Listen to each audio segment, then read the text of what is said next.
Alright, welcome back. Last episode we worked on the M4 carbine for a customer that got a full auto M4 at an auction. I'd say he got a pretty good deal, especially if we didn't pay that much for it. We only charged him $100 for repairs. We are going to take a look at the email. Let's see here. It's weird that a gunsmith doesn't have his own weapons. Do you have access to auctions? If not, check it from PC at Bid Auctions tab. There should be some auctions with decent weapons for you. You can buy specific weapons and test them in a workshop or shooting range. You can drive there without any orders, just with your private guns. Remember that orders are actually more important than simple fun with one of the weapons. You need to eat something or buy more weapons, right? See you soon, Alice. Excuse me.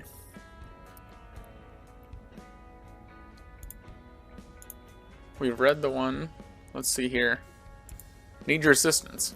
It's me, your grandpa again. I got another weapon as promised. I'll need you to work with sandblasting cabinet and bluing station. So remember to always put gloves and protective suit. Doesn't matter what parts you do. There's once a time where I didn't do it, and do you remember what happened? Bad things. This time it is an AKM that needs refreshment. Check this rifle and let me know when you finish. There are instructions inside, just as they were with the Colt. Best wishes, Larry. Let's see what Alice has to say about my shooting. How's your new workplace? Yeah, shooting range. Alright, well, while we're here, let's check on the bid auctions. Got factory new Winchester shotgun, an abandoned M590A1 from Mossberg, a new Colt 1911, gun alert, see details. Okay. We can sell weapons on here. Okay. Slightly used M4 for $1,200. Well, if that's a full auto M4, that is certainly a good deal. It's $1,200. I don't know if I can even properly tell you how much an M4 that is fully automatic is worth on the civilian market, especially since it's the pre-1986. The post-1986, you need a FFL from the federal government. You need a special operations or a special occupations tax, and that will run in total about $1,000 a year just for the certifications, and then you have to find someone that's actually willing to sell to you. So usually that's not manufacturers. Manufacturers do not sell directly to people. They sell to distributors, and the distributor has to carry it. There's a fee on that. It's crazy. Well, why don't we check out our email and go see about this this AK here. So we got to repair this, we got to paint it, we got to test its operation, we got to take it to the field. Good old AKM. Let's go over here and see what we got. Work on Grandpa's AK.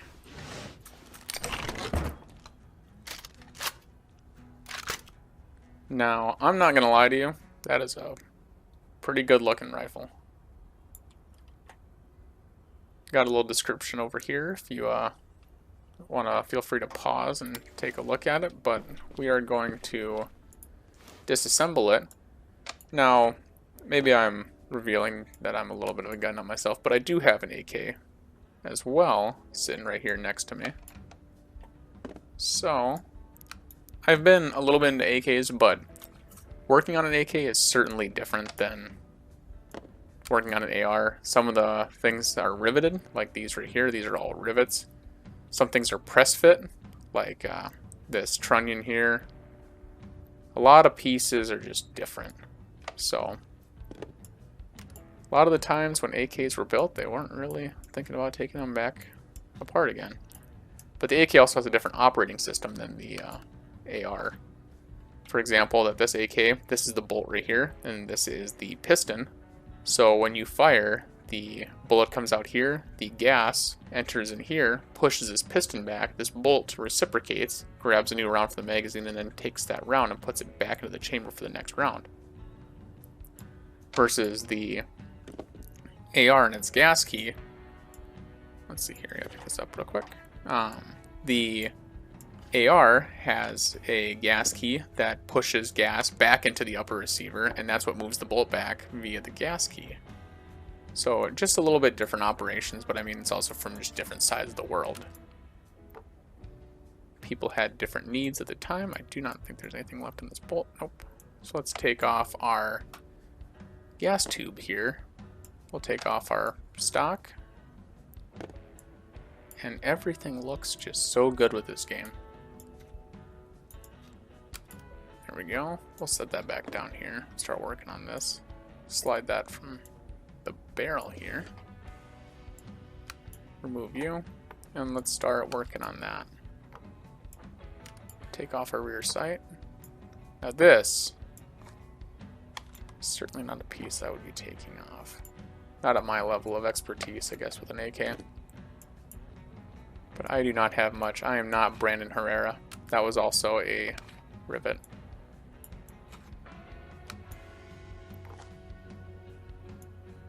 You think I would take the safety out first. I've never placed a trigger group on an AK, so I could not tell you. My first patrol rifle as a deputy was, however, a Sega 7.62x39 AK that they had received from a seizure, and the gun could not be given back due to the nature of it or whatever. I don't really remember the whole story about it. But long story short, I had an AK for a little bit as a patrol deputy. And that was pretty cool. And then I decided that it would be better, and this is my rationale for it, is it would be better if I had just a regular old M16 as a patrol rifle, because military experience, I just figured it would be a better idea that if something ever happened and I needed a rifle for whatever reason, that I should probably have one that I had a good amount of knowledge on. And then that ended up becoming the weapon that I got trained on, and as an armor got to fix, and everything else super cool with the M4. And to this day I still do work on firearms of that sort. Now my AK, when I bought it, I had a Riley Defense AK, hold on a second, there we go. I had an AK RAK 7 or 47C from Riley Defense, and it's been a good rifle so far. A little difficult to get it to feed from certain magazines, but I found the Magpul Gen 3 PMags for the AK platform work phenomenal with it. So I've really had no issues since figuring out my magazine situation. And it's been a good rifle. I did end up putting some extra parts on it. I put an Ultimac M1B railed gas tube on it, modernized it a little bit, and then I put a Magpul Zhukov handguard. Just looking over at it now. Got the Texas Weapon Systems dogleg railed dust cover, which replaced this piece here. And then yeah, I put an AK-74 style muzzle brake on it. And then a Rifle Dynamics AK AR stock adapter. And then a Bravo Systems B5 SOP mod stock. And I have thoroughly enjoyed it ever since. It's realistically just like no recoil build. It really does not move, but it also is a little bit heavier, so kind of your trade-offs there.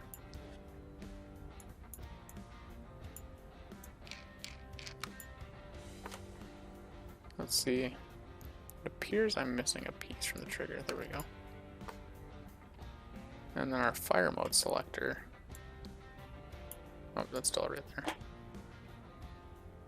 Did not realize that there's this many pieces in the stock. I just removed the wooden stock. I did not stick around with it. Once I got that Rifle Dynamics set up, I really didn't bother. Let's see, front sight post here. Where'd she go? Where am I? There she is. Pull out our little middle post here. Top barrel cover clamp. It looks like it would be. Oh, okay. Just sitting right there inside of it. I wish I had my tool bin, because then I would be able to reference that. I don't think I've ever pulled that thing out. And then what part are we missing here? The extractor. I do not tend to tear my AK's bolts down like this. Mostly because I don't really bother cleaning it. I should, I really should, but I just don't. Still just burning through some tool ammo that I have laying around, but handle part. What is the handle part?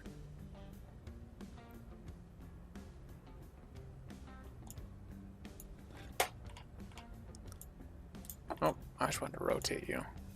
I get really into holding that. Right click. It says handle part. Or is, oh, okay, it's right there. Disassembly complete. We have anything broken? Nope, just some rusted parts. The cleaning rod, the magazine end of the stock clip. And I suppose that we will go sandblast that out. So we've got our parts here. Let's go to the sandblasting cabinet. We're just going to sandblast some stuff here. Turn the power on, turn the light on, turn the dust collector on.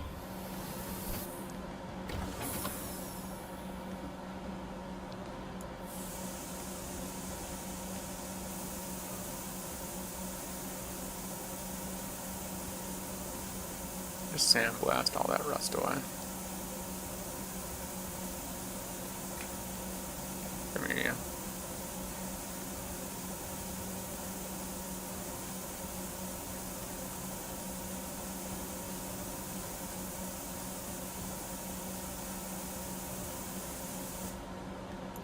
Just get the rest of that corrosion off there.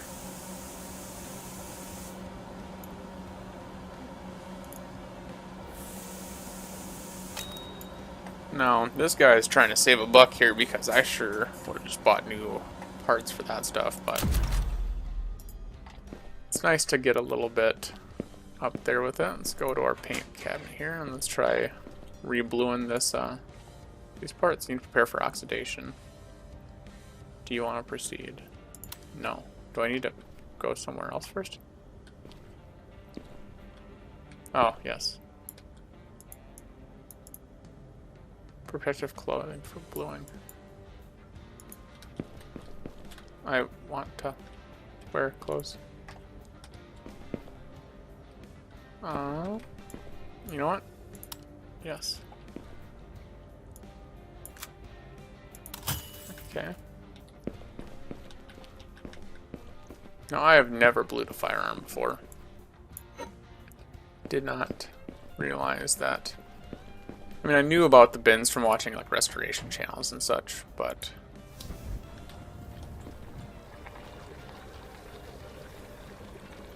put on gloves when I put on face shield. See, I was gonna do that.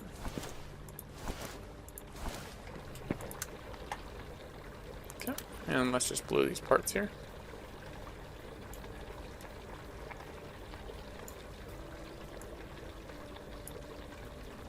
So we're gonna clean our parts in the caustic soap solution. We're gonna rinse them in the cold water. We're gonna oxidize them in the bluing tank.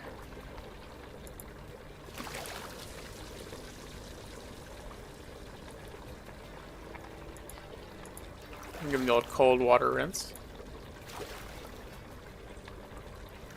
Then we're gonna rinse them in hot water.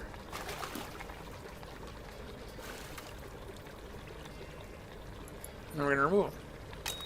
And now they're blued. Got some new skills going on. Didn't even have to take off my clothes. Took them off for me. Let's see here. Let's go back here. Start reassembling. Oh, no, we had dirty parts. We had dirty parts. Oh, we didn't have dirty parts. We just had rusty parts. We're gonna put some little coat of oil on this. And on my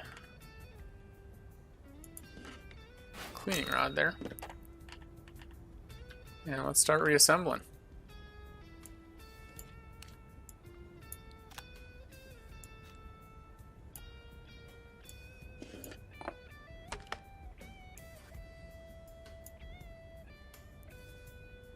Put our firing pin back into our bolt here.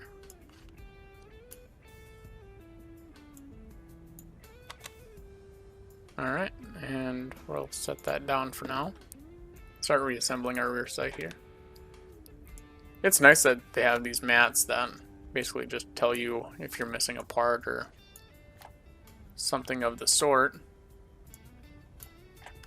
I cannot imagine having this many parts just laying around my house though. Unless I had a gunsmith shop, I suppose. I feel like I'd just be running around going, where is my parts? Or where's my mats at? Especially if I had just a bunch of different jobs coming in.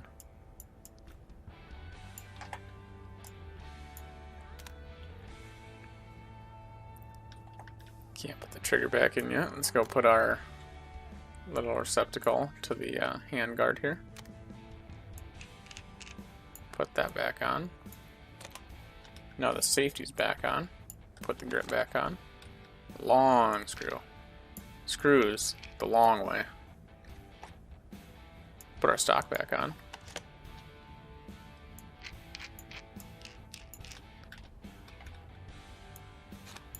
Put this little thing in there. I don't know what that was. Never bothered before. Put our pin in there. Oh, I am running away with myself. Put that back on. Put that back on. And then our fresh sling swivel will go on after that.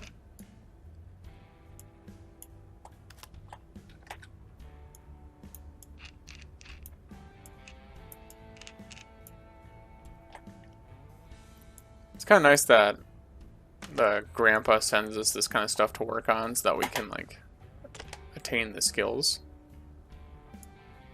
But in the same hand, this can be a jump scare at the end, isn't it? I think it's just gonna shoot right in front of me. Nope. Put that back in.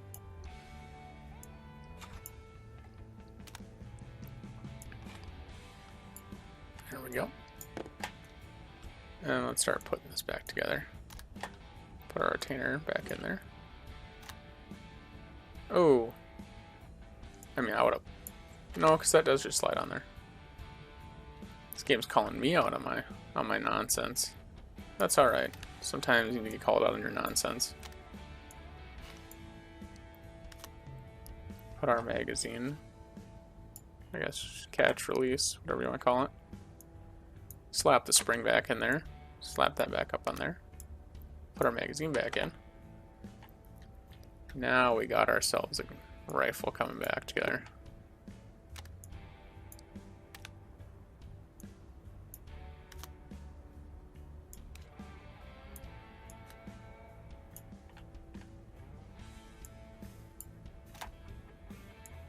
There we go. There we go. Pop you back on.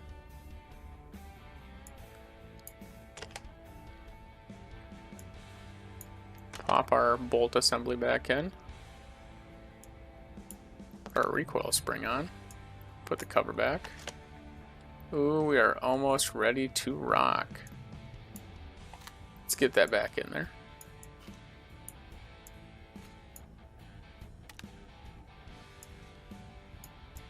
Put our pins back in. Come on now.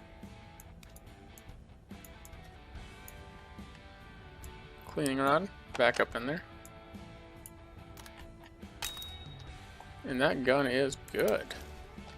Let's all head over to the shooting range. Just take the gun, take the paint and make your gun beautiful. But it looks good now.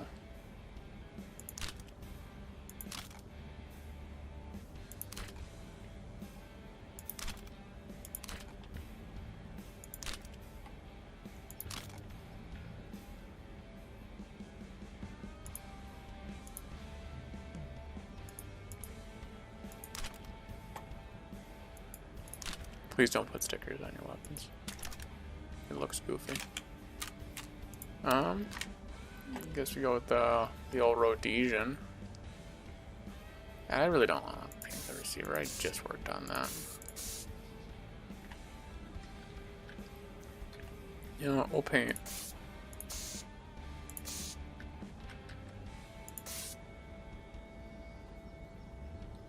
I'm not painting the important parts.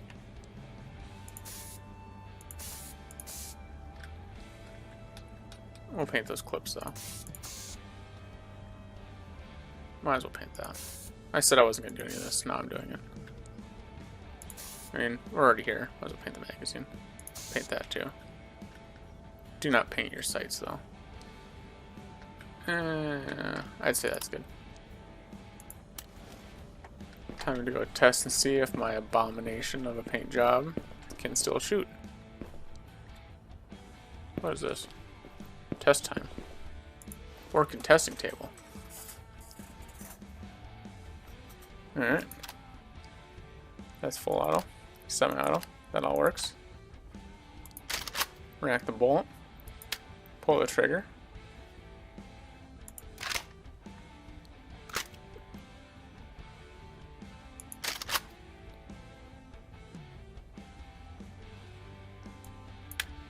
Okay, thank God. Little functions check. Put that on safe.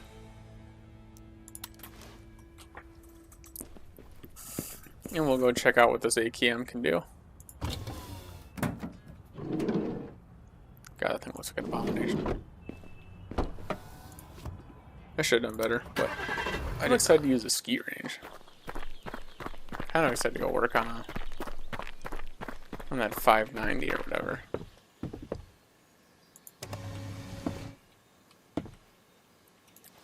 Cycle the fire selector. I think we're currently on full auto. Sure are.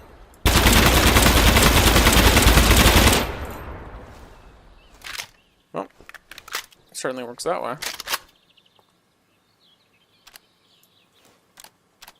Oh, there we go. Now we can see.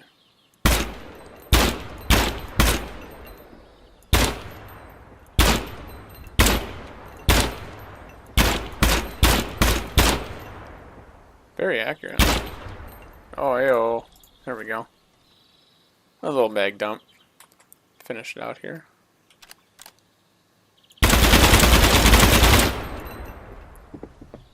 Alrighty, I'd say we have used that target enough. Now that the gun's empty, go back to our truck with an empty gun. Let's head back to the workshop.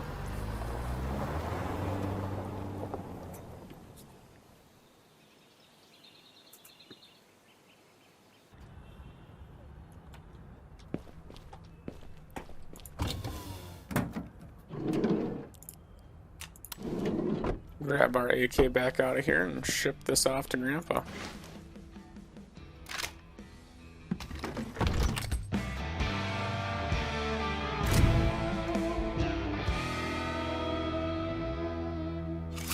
Proficient. And let's send it on back to him. Do I need to do that in Gunsmith Services? Sure do. Alrighty. And we will leave off there. Thank you so much for watching. I think in the next episode we might either take a look at the auction or try out some new guns and kind of see what we can do. Again, just thanks for watching. Let's keep this series going, and I will see you in the next one.